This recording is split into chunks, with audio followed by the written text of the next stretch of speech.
So thank you, really, this has been a fantastic panel, and I've been really privileged to be part of it. I'm gonna talk about coaching. Before I get started, I'll show my disclosure slide here for 7 entire seconds. These disclosures aren't necessarily relevant to the content of this talk, except some of my work on surgical technical skill coaching was funded by the NIH and AHRQ. So what about coaching for surgeons? I'm going to talk a little about 2 kinds of coaching. First, technical skills coaching, and I'm going to spend most of the time talking about that, mostly because it's more unique. Non-technical skills coaching, leadership coaching, is something that's widely used and accepted outside of surgery, and there are a lot more resources for the latter than the former. So I'm going to spend most of my time talking about the first. So why do we need coaching? Why might we need coaching? Well, I'm going to start with a story. These 2 gentlemen up here are Jabril Peppers, who was a football player at the University of Michigan, and the other gentleman is my son, Paul. And Paul and I used to go work out in the basement together. And I would say to Paul, Paul, let's go down to the basement and work out a couple more weeks, and I'm going to look like Jabril Peppers. And he was about 5. After a couple months of that, he said, stop me. And you can imagine a 5-year-old looks up and says, Dad, actually not, because you're getting old, and your muscles are shrinking, and they're covered in fat. And I think this is why we need coaches, right? We all have blind spots, and we need somebody. Paul was my coach, or the provider of feedback here. We need people to give us good feedback. Do we need feedback in surgery? Do we have blind spots? Absolutely. This is one of my favorite studies in lap chole, and very relevant to the work of SAGES in the Bioduct Injury Task Force. Right? If you ask surgeons if they get the critical view of safety, what fractions dictate that in their operative notes? 100%. If you look at their videos, what fraction actually achieves it? 43%. Right? There may be blind spots. We all have blind spots. This paper, which many of you may be familiar with, which we published in the New England Journal of Medicine a few years ago, we looked at skill among surgeons and found that peer ratings of surgical skill varied widely, which is kind of interesting, right? Some surgeons are a 2.5, some surgeons are a 5. That's interesting. That's not super interesting, though. What's super interesting is the notion that if you divide those surgeons up and you look at their outcomes, their peer-rated performance, so someone else looking at your video and giving you feedback on that, is correlated with your risk-adjusted outcomes. Okay, a really important point. So actually, people looking at your stuff, looking at your videos, and giving you feedback could actually be an important way to improve your outcomes. So technical skills training could be a really important area.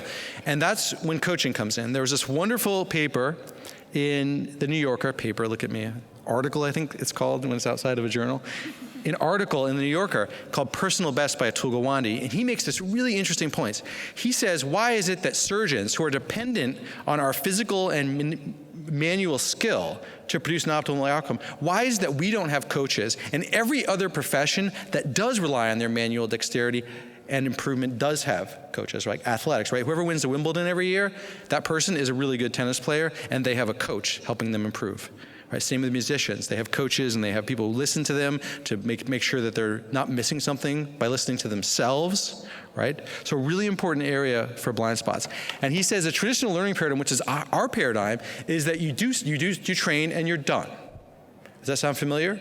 You do a residency, a fellowship, and you're done. The coaching paradigm, and this is why coaching is different, it considers it naive that we can help self-perfect. We need somebody else to look at what we're doing and help us improve. And that's a coaching model. And so that's why definition of coaching is nothing other than helping somebody else unlock their own potential. And for those of you who are students of this area, you'll know the Erickson work around coaching and deliberate practice. The notion is that we all will have arrested development. We will reach a proficiency plateau, which is short of our true best performance without somebody else to help us see our blind spots, give us feedback, and improve. So that's the goal of coaching, is to raise you from that arrested development to an expert performance. A lot of people say, well, what's the difference between coaching and mentoring, or coaching and teaching? And this is a table that I love because it summarizes this really nicely. Coaching and mentoring are the same in their purpose, improvement, their role, and the relationship that is built on respect and trust. But how are they different is the process. A coach draws out the knowledge within the coachee using questions. Whereas a mentor or an educator, and this is what we do mostly in residency, is we share knowledge. And the focus in coaching is developing people who can solve problems for themselves and self-improve by identifying their blind spots, et cetera. Whereas a mentor or a teacher is someone who just assures that the problem is thoroughly solved, right? If the anastomosis is not looking good when you're teaching someone how to do it, you mostly don't say, yeah, how could we make that look better? You're like, you need to do this, right? Because you're in the moment, and that's a little different.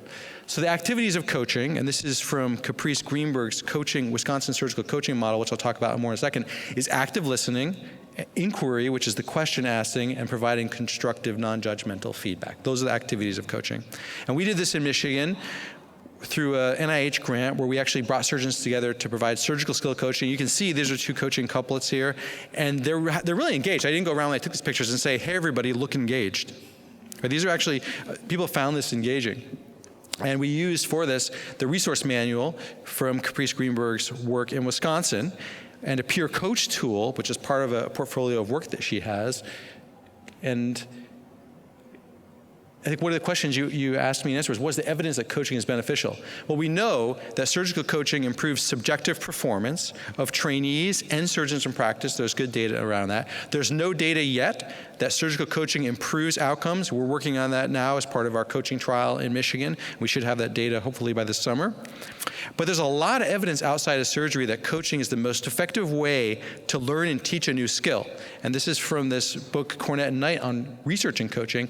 And they learned that in educators, if you simply go to a lecture, there's a 10% chance you can use what you learned. If you get feedback, it goes up to 19%. But if you have a coach who helps you implement it and understand the barriers to implementing it well, you have a 95% adoption rate of a skill. So it's very good evidence that coaching is a superior method to teach new skills, just not evidence that it correlates with outcomes yet in surgery. So how do you find a coach? Here's some examples to take home. There are a lot of these emerging coaching programs, like ours in Michigan around bariatric surgery. We now have one in colectomy. Illinois has a collaborative coaching program. Wisconsin has one. Boston is creating one at the Brigham and Women's Hospital. And they're more and more bouncing up here and there. You can create your own program, and if you need materials, you can go to the Wisconsin Surgical Coaching Program website, and there's actually a set of training options and coaching options where you can buy these manuals, et cetera. And finally, another emerging area is SAGES, has this new mastery program, which is emerging now. They're developing video review instruments, and they're developing a set of materials where to progress through this, you will have to, when you become to get mastery, serve as a coach to people behind you in the proficiency pathway and give them feedback on these assessment instruments. This will be probably a 10-year project, but it's unfolding now and a really exciting platform for SAGES to be moving into. Thank you.